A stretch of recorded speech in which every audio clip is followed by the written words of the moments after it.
Ya, tampaknya sudah Iya, bergabung saat ini. Pak Arief, kalau dari segi undang-undang, apa yang disampaikan oleh Ketua KPU RI saat ini Pak Hasyim Asyari itu tidaklah memungkinkan menurut Mbak Titi Perludem. Kalau menurut sudut pandang Anda seperti apa? iya Kak.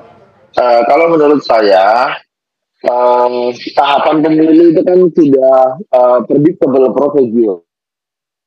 Jadi prosedurnya itu sudah diatur tahapan-tahapannya jelas. Jadi kapan pemungutan suara, kapan dinyatakan terpilih, kapan dilantik, gitu ya.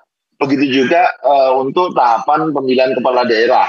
Kapan pendaftaran kandidatnya, kemudian kapan ditetapkan sebagai pasangan calon, kemudian kapan hari pemungutan suaranya, sampai kemudian pasangan calon terpilih. Nah, menurut ketentuan kan sudah diatur kalau ada seseorang ingin mengikuti kompetisi dalam pemilihan kepala daerah, maka siapa saja yang harus mengundurkan diri itu sudah ditentukan. Nah, salah satunya adalah termasuk anggota dewan yang sudah terpilih itu. Memang diberikan klausul di dalam putusan Mahkamah Konstitusi setelah dia dilantik, ya dia harus mengundurkan diri. Bahkan dalam pembahasan ya ketika saya dulu masih di KPU, pengunduran diri yang diajukan oleh siapapun ini ya itu tidak dapat ditarik kembali. Jadi kalau dia sudah memutuskan running dalam pemilihan kepala daerah, dia sudah membuat surat pernyataan pengunduran diri, maka suatu saat misalnya nih pengunduran dirinya belum diproses sehingga tidak dinyatakan berhenti, belum dinyatakan mundur secara resmi gitu ya. Ternyata dalam pemilihan kepala daerah dia gagal gitu ya, terus dia balik lagi, itu sudah nggak boleh gitu loh.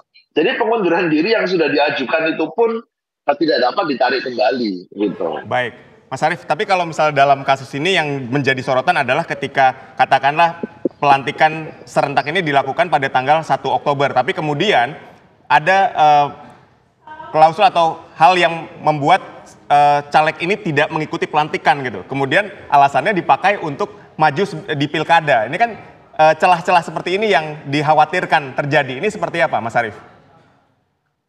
Nah, bagi saya itu pelanggaran hak konstitusional pemilih. Pemilih itu ketika dia memberikan suaranya kepada seseorang, ya, itu artinya dia mempercayakan tugas konstitusi kepada yang bersangkutan itu dengan durasi 5 tahun. Dimulai sejak tanggal pelantikan. Baik. Artinya kalau dia tidak dilantik pada saat tanggal yang ditentukan, maka tugas dia, kewenangan yang dia punya untuk dijalankan itu tidak akan utuh 5 tahun. Itu siapa yang paling dirugikan? Yang paling dirugikan adalah pemilih. Karena ketika dia memilih seseorang dan kemudian orang itu terpilih, maka dia diberi kepercayaan untuk menjalankan tugas, hak, kewajiban, kewenangannya secara penuh selama 5 tahun. Kapan?